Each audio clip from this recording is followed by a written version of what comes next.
அப்படி நான் என்னோட தவறை மட்டும் உணர்ந்துட்டேன்னு சொன்னான், ஒத்துக்கிட்டேன்னு சொன்னான், அவனை ஒப்படைச்சேன்னு சொன்னான், மீட்டி கூட விரும்பலன்னு சொன்னான், நம்முடைய பாதை லேசான பாதை. ஆனால் பெரும்பாலும் நம்ம அதை உணர்றதும் இல்லை, ஒத்துக்கிறதும் இல்லை, ஒப்படைக்கிறதும் இல்லை. அப்படி நம்மளோட குற்றங்கள் இருக்கும்போது மற்றவங்களுடைய குறைகளை பெரும் குற்றமாக்கி புறம் பேசிட்டு இருக்கக்கூடிய மனதில் தான் இருக்கு. எந்த ஒரு காட்சியை உங்கள்கிட்ட கண்ட காமிச்சாலும், ஒரு செய்தியை கேட்டாலும், அதில் ஒரு குறையை பார்க்கும்போது இது நம்மகிட்ட வேணாம்னு முதல்ல கேட்டுக்கணும். இந்த குறை நம்மகிட்ட இருக்கலாம், அல்லது விதாச்சாரத்தில், அல்லது நாளைக்கு வந்து நான் தெரியாது.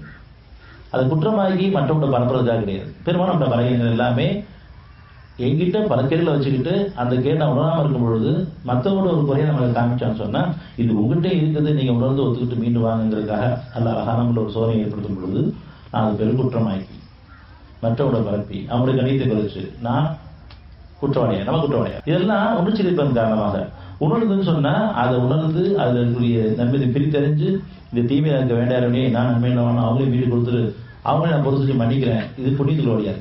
யார் ஒரு குறையை காமிக்கிறானோ அந்த குறையா அந்த குற்றம் ஆக்கிறாம குறைகள் தேர்தலும் நம்மள்டையும் அது விதத்தில் வித்தியாசம் இருக்குது உணரணும். அப்படி இல்லைன்னு சொன்னா நாளே வாழ்க்கையில் இந்த குணம் வந்துட வேண்டாம்னு நம்ம கேட்கணும். இன்னைக்கு நான் எனக்கு பிடிச்சி பார்க்கும்போது அந்த மாதிரி குறை கிடையாது, ஆனால் நாளை வாழ்க்கை வந்து தெரியாது, இன்னைக்கு நான் பாதுகாப்பு சொல்லிட்டேன், அந்த மாதிரி சூழலுக்கு வந்துட வேண்டாம்.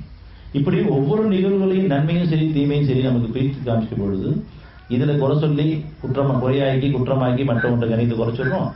அதே போல மற்ற நன்மை நடக்கும் போது அதுல பொறாம கொண்டவங்களாயிரும்.